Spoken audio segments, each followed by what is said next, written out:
तर तोंडात टाकताच विरघळेल. अगदी पापुद्रा पातळ असणारी ही पुरणपोळी किंवा काठं जे आहेत अगदीच पातळ असणारी, तर इतकी मऊ लुसलुशीत पुरणपोळी. आता इथं गव्हाचं पीठ घेतलेलं आहे 1 ग्लास, 1 ते 1.5 ग्लास तुम्ही घेऊ शकता. एवढ्या याच्यासाठी परफेक्ट होतं. आणि आता हे गव्हाचं पीठ ना सोजीच्या चाळणीनं चाळायचं आहे. तर इथं आपण 1 ग्लास गव्हाच्या पिठासाठी अर्धा ग्लास मैदा घेणार आहोत. का तर बऱ्याचशा आपल्या नवीन शिकणाऱ्या मुली असतील किंवा मैत्रिणी असतील तर त्यांची पुरणपोळी पहिल्यांदा करताना फुटू नये यासाठी. तर आता इथं गव्हाचं पीठ आणि मैदा वापरल्यामुळे ना पुरणपोळी अगदी थोडंसं जरी पीठ घेतलं तरी बिलकुल फुटणार नाही लाटताना. चुटकीभर मीठ टाकून घेऊया आणि तेवढीच हळदी पावडरसुद्धा आपण पाण्यामध्ये टाकून घेणार आहोत. का तर पुरणपोळीला रंग खूप सुरेख येतो.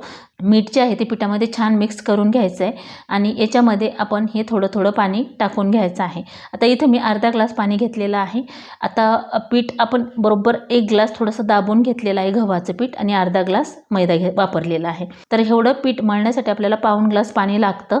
तर इथं अर्धा ग्लास अगोदर घेतलेलं आहे. आता हे सर्व पाणी याच्यामध्ये टाकून घ्यायचं आणि त्याच्यानंतर आणखीन आपल्याला पाव ग्लास पाणी इथं लागेल. आता इथं थोडंसं मी पाणी टाकून हे पीठ मळून घेते. एकदम पाणी कधीच गव्हाच्या पिठामध्ये टाकायचं नाही, म्हणजे काय होतं कण भिजला ना तर पीठ छान असं आपलं तयार होतं म्हणजेच आहे.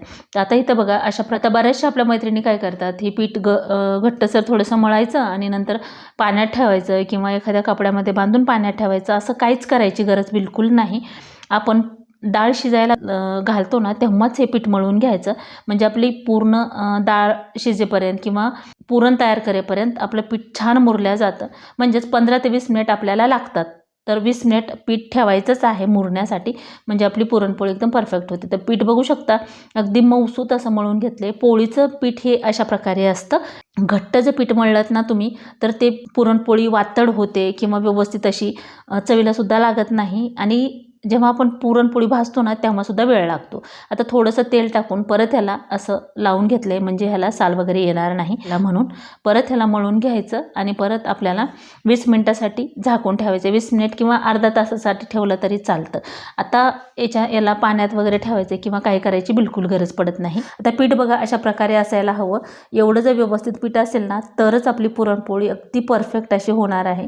तर हा पिठाचा गोळा ठेवून घेतल्यानंतर हे बघा पीठ किती थोडंसं आहे आणि पुरणाचा गोळा बघा किती मोठा आहे.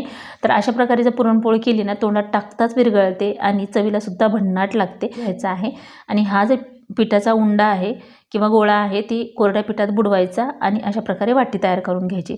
वाटी तयार करताना सुद्धा ना बुडाला किंवा खालच्या बाजूला थोडीशी जाडसर ठेवायची आणि वरच्या बाजूला थोडंसं पातळ असं बोटाच्या साहाय्याने करून घ्यायचं. आता याच्यामध्ये जेव्हा आपण पुरणाचा गोळा ठेवू ना